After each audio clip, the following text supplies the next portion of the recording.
ነግሮሻል እኮ አይደል?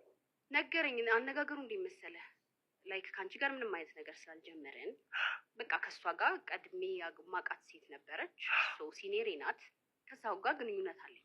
በቃ ላይክ ያ ማለት እኔ በምን አሰብኩት መሰለ ማለት ፐርሰናሊ ያሰብኩት ኦኬ ከኔ ጋር እንደዚህ አይነት ሴክሹዋል ግንኙነት ስለሌለን ወንድ ልጅ ነው እንደዛ ማድረግ ፈልጎ ይሆናል። እሱን ፈልጎ ነው የሄደው። እና ታዲያ ቢሆንስ? ኖ እኔ አሁን እዚህ ጋር ምን መሰለ ፈልጎ ቢሆንስ ሄዶ እሺ ቆይ እኮ ያ ፈልጎ ሄዷል። ምናልባት እኔ ጋር የጎደለ ነገር አለ ብዬ ስላሰብኩኝ ነው። ገባ ግን አልፈልግሽም በቃ እሷን ነው የፈለግኩት ብሏል።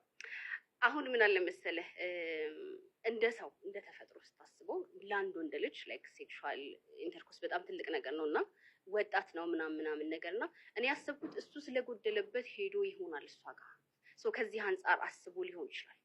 ጊዜ ሊስጠው እና እናውራበት። ያቺ ልጅስ ስለሷ አወራሩ ምን መሰለህ አገኛታለሁ ምናምን እንደዚህ እንትን ይላል ምናምን ግን የሚነግረኝ ነገር ምን መሰለህ ላይክ በሁል ጊዜ የሚለኝ ነገር ነበረ ማገባት ሴት አንቺ ያለሽን አትሊስት አንድ ነገር ሊኖራት ይገባል ይለኛል።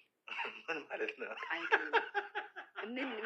ምን ማለት እንደፈለገ ይብን አላውቅም። እና ምንድነው አትሊስት ምንድነው እሱ ስለው አልነግርሽም በጣም የክፋቱ ክፋት አልነግርሽም ግን አንቺ ያለሽን አንድ ነገር ሊኖ አትሊስት አይናለሽ ብዙ ነገር እኮ ነው ብዙ ነገር ነው እሱማ የሚለውና አንድ ነገር ሊኖራት ይገባል ምናምንና እሺ ብዬ እናውራ ስደውል አለማንሳት አለ ያ ከሷ ጋር እያወራከ ሊሆን ይችላል። ከዛ ኦፍ ኮርስ ከብዙ ሰው ጋር ሊያወራ ይችላል። እሷ ጋር ደግሞ ሄደሽ አሁን ብትጠይቂ ይኖላል ብዙ ነገር ነው የሚላት እረዳለሁ። ግን ኢማቹሪቲ የሚባል ነገር አለ። ልቤ ንጹህ ነው ለሱ ሰጠው ምንም ነገር የለውም ጠባሳም የለውም ምንም በቃ ምንም ነገር የለውም። ልቤ ንጹህ ነው። ገባህ አይደለ? አሁን ጠባሳ ካለው የፈጠረው እሱ ነው። ከዛ ውጪ ልብህ ንጹህ ሲሆንና እንደዛ አድርገህ ስትሰጥ እንደምታስበው አይደለም። እኔ ከዛ በኋላ ነው ማቹር ያደረኩት እሱ ላይ ነው ብዙ ነገር የተማርኩት። አሁንስ ይላ አሁን እልል ያለ ፍቅር ውስጥ ነኝ በለኝ አይደል? ዘ ሞመንት ያ ሰው ለኔ ፍላጎት እንደሌለው ካወቅኩኝ ነው የምልህ ፍርፍራፊ ሰከንድ አይወስድብኝም። ጣብዬ ሌላኛው ማዘን ላይ ነው።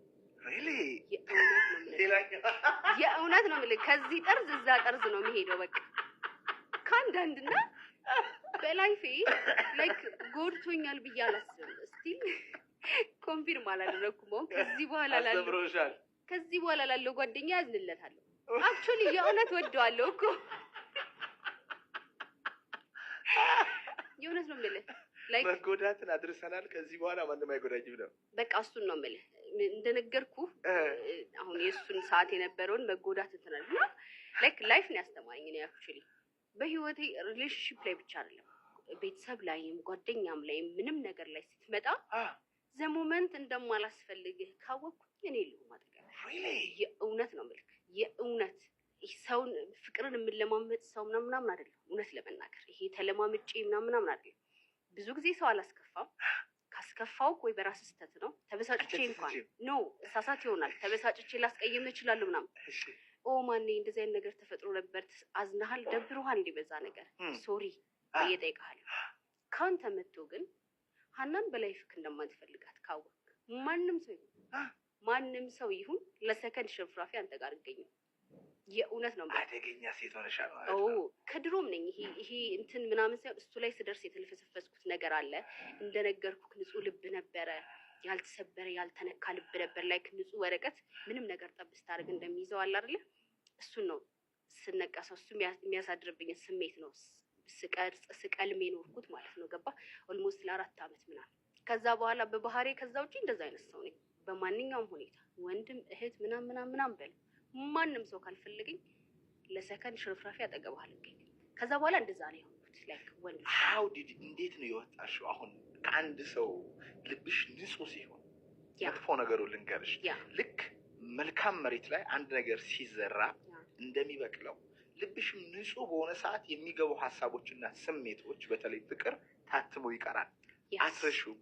እንዲሁም ብዙ ጊዜ ሴቶች መጀመሪያ በንጹህ ልብ ያፈቀሩት ወንድ ልባቸው ውስጥ ስላለ ሁለተኛ ላይ የሚያገቡት ሰው ጋር እንኳን አብረው እየተኙ ያን ሰው ነው የሚያስቡት ይባላል። እንዴት ነው ከዛ የወጣሽው? ምን ያህል ጊዜ ወሰደብሽ? ወደ ሱስ አልሄድሽም ወይ? የት አባቱ ከዚህ ጀምሮማ ወንዶች አሰቃያቸዋለሁ የሚለው ማንነት ውስጥ አልገባ